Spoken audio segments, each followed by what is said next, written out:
orang ni kotor, orang ni kita bersihin. Kau nak halal-halal lah kan, benda tak ada orang paksa kau ni pun.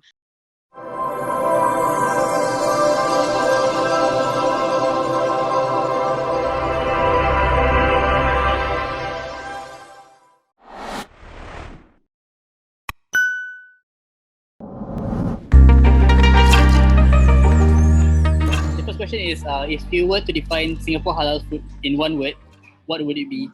I think Muiz for a long time have been trying very hard, to go about doing all that. And for me, alhamdulillah lah nak kata macam mana. Because I from all the time that I think what is more important is to go out to eat then and to be safe, itu je lah. Yeah. Yeah. And be grateful apa yang kita ada kan. In your opinion, right? How have the local taste buds in Singapore changed? I think over the years, you can see lah, banyak different. The more when people travel kan now, as you know, with all the airlines yang make cheaper and all that, so people tend to travel more. So that's why you notice that diorang punya palate pun changes and all that, and to taste different things. Not just kita punya Malaysian cuisine or Penang food as well, tapi others as well lah kan kita tengok. So that's why you tengok a lot of new brands, big brands of food yang kadang-kadang kita tak pernah dengar from all over the world is also now represented in Singapore, in Malaysia for that matter. So I think it's a good move. It's a good move for the hospitality industry. It's a good move that also for people, chefs and all that who work and all that, so that they can learn, they can be motivated and driven, and of course pass down all this. I think food will always evolve, as long as kita keep ourselves healthy, and of course safe and all that, and we can carry on with our normal life lah, kata the new term normal life, walaupun kena tutup mulut and all that ni, tapi tak apa, bila makan kena buka juga. I think satu lagi yang I always like, yang bila kita berkongsi makanan-makanan daripada unsur negara lain, daripada Timur Tengah, macam kita makan daripada Maghribi, Morocco, kita Arab, all different Gulf country and all that, and kita notice that today like Singapore, it becomes a big melting pot kan. So kalau dulu kita tengok banyak all this expatriate and all that coming to this part of the world, but today banyak lagi immigrants yang ni, so everyone is there untuk mencari orang kata secebis rezeki lah, so therefore makanan-makanan diorang juga pun sampai ke sini, jadi kita pun belajar. So it's good, because at the end of the day, bila kita makan makanan orang tu juga, it gives us certain love and respect as well for that culture. Kalau tidak pun kita kadang-kadang kita curious, kita might want to know more or travel to the country. So no doubt, by having a lot of this, you notice that people are also more orang kata connected, So by doing that, kita tak adalah ada masalah orang kata racism yang terlampau banyak and all that, kerana bila kita dah bercampur gaul and all that kan. So I think kita kemungkinan understand more of that person culture. So food in one way just connect people from all over the world, whether we like it or not. That's what it is kan, sampai hari ni kan.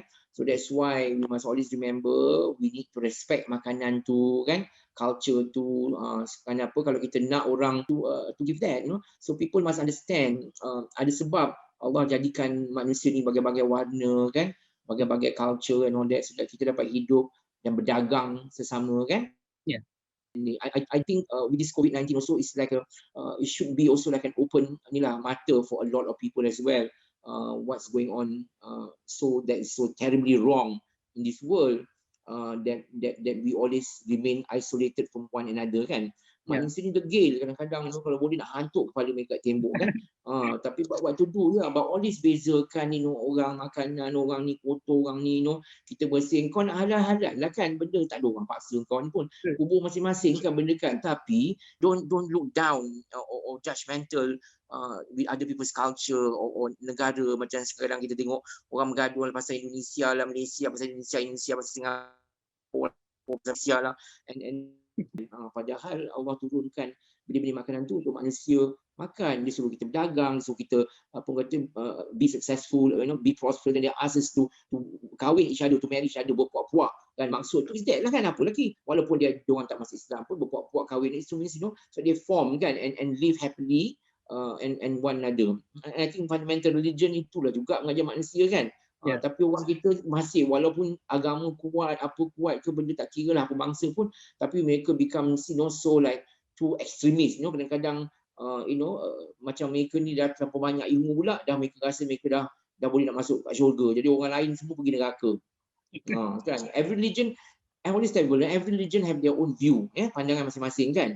So let it be lah kan. Kita nak respect orang, kita nak orang respect kita kena respect orang. So don't lah kata-kata benda yang tak baik, tak ni, orang that country. So I think food itulah yang satu yang bagus, yang kalau ada hari ni ialah makanan yang selalu menyatukan manusia tu, dan makanan juga yang kadang-kadang buka minda kita, sikap kita semua untuk menjadi lebih, orang kata, to have a lot of gratitude in life. I think life, one needs to have a lot of gratitude, to have happiness, and happiness, and I think it's not difficult to look for that if you understand what love is kan, because love tak ada boundary kan. Bila kita berkawan, tengoklah macam Singapore pun kan, macam Malaysia pun, we live multicultural but still set aside the political differences and what they did or who whatever, but still yet kita understand that we still need to hold our hand, to live together as one big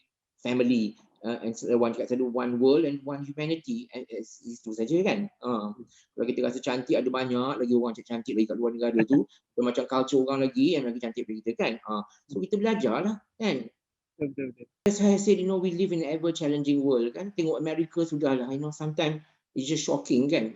Kita tengok lagi orang, lagi kita pun sama jugalah, ada macam-macam. So that's why that's why we need to teach our children more, all these very basic simple thing in life, that they need to have, tanam pada diri mereka, sikap mereka kan, attitude, so that we all can move on, boleh orang kata berniaga, berdagang in a very safe world kan. Because war, hate and vengeance ni leads to nowhere. Sama juga perang kan. Bila perang tengok semua binasa, apa nak cari makan, tak boleh orang makan atas pasir tu. Cari pasir tu untuk cari benda makan kadang-kadang. So sad. Saya always tell people, sebelum kita buat benda-benda macam ni, benda tu semua jadi contoh kan kepada kita. Even terutama dalam di negara-negara Islam juga, kan. It's also an example, that we can learn. Kita tak adalah perfect just because kita orang Islam kan.